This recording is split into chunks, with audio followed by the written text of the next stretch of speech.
Là, il y avait l'entraîneur actuel, Robert Nouzaré, il a des adjoints et il y avait un certain nombre de personnes qui ont été remplacées par décret il n'y a pas longtemps.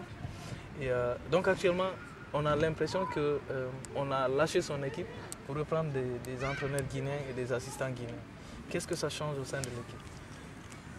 Je crois que la Guinée a compris que ça, les Guinéens, son équipe nationale n'avance pas. Hein. C'est pas parce que bon, on a besoin d'un entraîneur étranger, c'est bien beau, mais on n'a pas besoin d'un nombre quand même incalculable quand même.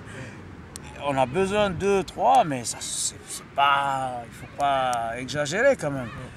On n'a que des joueurs professionnels quand même. Ouais. Et ils viennent pour une semaine, ouais. Donc on n'a pas besoin de...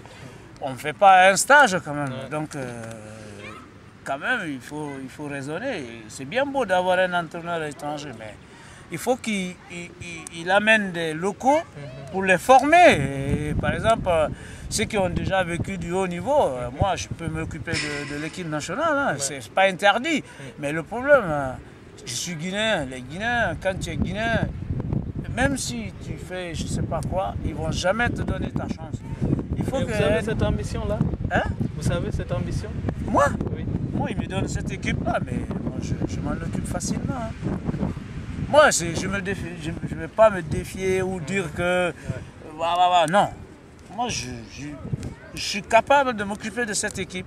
Je ne suis pas gestionnaire ni le côté administrativement, c'est pas mon domaine, tu vois. Mais au niveau terrain, je suis capable de mettre une ou deux équipes au moins pour la Guinée, que ce soit local ou professionnel. Quand même, j'ai des connaissances quand même. Je ne suis pas bétonné quand même. Vous avez passé mes diplômes, voilà, j'ai en train de passer mon BE1 là. Mais le problème avec la situation de la Guinée, tu vois, les va-et-vient, donc j'essaye de le faire en commun avec l'équipe nationale, mais c'est pas évident. Vous serez prêt à le faire et les tâches que vous avez actuellement à Bastia, ça ne vous engage pas en quoi que ce soit? Il n'y aura pas de conflit entre Bastia Non, eux, ils me comprennent, eux, ils me respectent, ils savent que ce que j'ai rendu. Donc ils ne vont pas m'emmerder. Mais bon, le seul problème qu'il y a, la Guinée m'a pris, ils ne m'ont pas fait signer quoi que ce soit, tu vois. Okay. Et là-bas, ils croient que je gagne de l'argent auprès de la Guinée, alors que moi je le fais bénévolement, hein, donc tu vois. Et je me sacrifie pour eux, mais le problème, je ne peux pas continuer comme ça, tu vois. Moi, je n'ai pas gagné un centime avec la Guinée. Je n'ai jamais demandé quoi que ce soit avec la Guinée. Étant joueur, hein, je n'ai jamais eu un terrain auprès de quoi que ce soit, ou maison, ou machin. Non. Moi, depuis que j'ai commencé, j'étais là pour jouer pour le Sili, pas pour bénéficier quoi que ce soit. Donc, moi, je suis là pour aider la Guinée. Si la Guinée veut que je donne mes compétences, qui viennent, on en discute et puis voilà.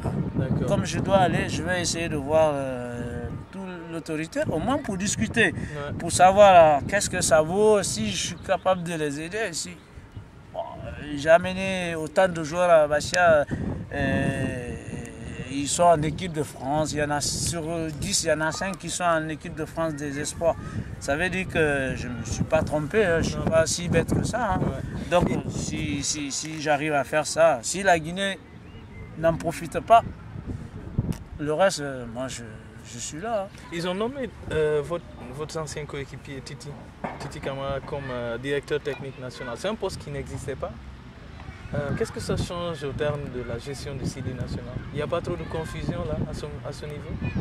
Et franchement, tu sais, moi je ne me suis jamais occupé de problèmes administratifs. C'est la première fois que j'intègre le groupe là.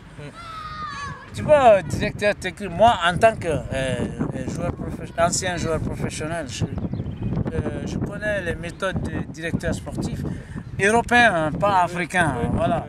Là, je ne peux pas m'exprimer. Je ne sais pas qu'est-ce qu'il doit faire. Tu vois, ce n'est pas mon domaine. Bon, donc, personnellement, je sais que les directeurs techniques ici, en Hollande, parles de la Hollande. Voilà. C'est eux qui nomment les entraîneurs. Voilà. C'est eux qui choisissent les entraîneurs. Ouais, mais bon, chez nous, je ne sais pas Comment ça va se quelle passer? voilà, direction il fait, mais je ne sais D'accord. pas, je ne peux pas te dire. Ok, et si on avance sur le Sili, sur le match qui va venir là prochainement, on va affronter la Côte d'Ivoire, qui est l'un des meilleurs pays actuellement au niveau du football en Afrique. Peut-être même Meilleur au monde. meilleur au monde. Ouais. Ils ont de très bons joueurs. Ils Comment- ont 40 joueurs de haut niveau. Hein. Voilà. Comment on va jouer contre la Côte d'Ivoire?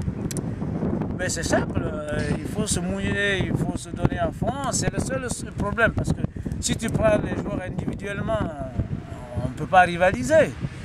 Il faut se donner la main, tu vois, joueurs, public, dirigeants, tout, pour au moins essayer de les contrer, tu vois. Parce que si on demande à dire que la performance, on ne peut pas rivaliser.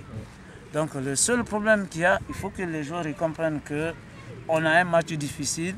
Déjà, tout le monde nous voit perdants. Ouais. Il faut qu'on se donne les mains, tous, pour arriver à faire quelque chose. Parce que sans quoi...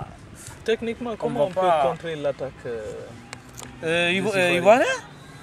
Non, mais ça dépend. C'est la volonté des défenseurs. C'est pas bon. Seulement, on dit ils ont des attaquants de haut niveau, tu vois. Mais le problème qu'on a, nous, on croit que c'est les défenseurs seulement qui doivent défendre. Il faut qu'on se mette dans la tête. Les attaquants, les premiers défenseurs, c'est les attaquants. Si les attaquants font un peu d'effort auprès des milieux et les milieux font un peu d'effort auprès des défenseurs, je crois qu'on aura une chance, tu vois. Parce que à chance égale, on ne passe pas. Hein. Ok. Qu'est-ce qui a fait défaut? Pourquoi on a pris autant de buts? Mais parce qu'il y a beaucoup de joueurs chez nous qui n'ont pas dans les compétitions, qui manquent de compétition, tu vois. Mais ça joue aussi. Hein. Donc il faut qu'on se mette en tête que pour l'instant, on n'a pas une équipe forte pour rivaliser avec les autres. Il faut qu'on essaye d'aller petit à petit, faire intégrer les jeunes qui ont du talent, tu vois. Au moins pour avoir derrière une ossature, peut-être même si ils prennent des buts, mais qu'on se qualifie pour la Coupe d'Afrique déjà. Et le reste, on verra, tu vois. Ouais. Parce qu'on peut se dire, la Coupe du Monde, mais franchement, même la FIFA ne peut pas parier sur nous. Attends, Ouais. il ne faut pas se cacher la face. Ouais. Il faut se dire la vérité. On essaye de gagner la qualif du Coupe d'Afrique. Après, si on a une possibilité, une chance, on peut la tenter. Mais dans un premier temps, il faut aller mollo pour ne pas perdre tous les qualifs quand même. Quelle est votre place au sein de l'équipe? Pour nous, vous êtes un héros, quoi. Et pour les joueurs aussi, j'imagine. Parce que ce sont des jeunes joueurs qui vous ont vu et vous avez montré l'exemple. Comment vous vous positionnez autour des joueurs? Mais comme ils disent que je suis entraîneur adjoint, donc moi je me considère comme le grand frère qui peut leur rendre service, que ce soit en terrain, en dehors du terrain, tu vois. Et bon, il y en a certains qu'on a joué, tu vois, quand j'étais vers la fin, on a joué ensemble, ils me connaissent, donc ils savent que moi je ne suis pas un tricheur, je ne suis pas un hypocrite. Moi j'ai toujours été sincère sur le terrain. Si je vois que tu mérites, mais tu joues. Ouais. Si tu ne mérites pas, je te ferai comprendre que il faut que tu te surpasses pour en arriver à être titulaire. Donc, ils savent, mais ils connaissent mes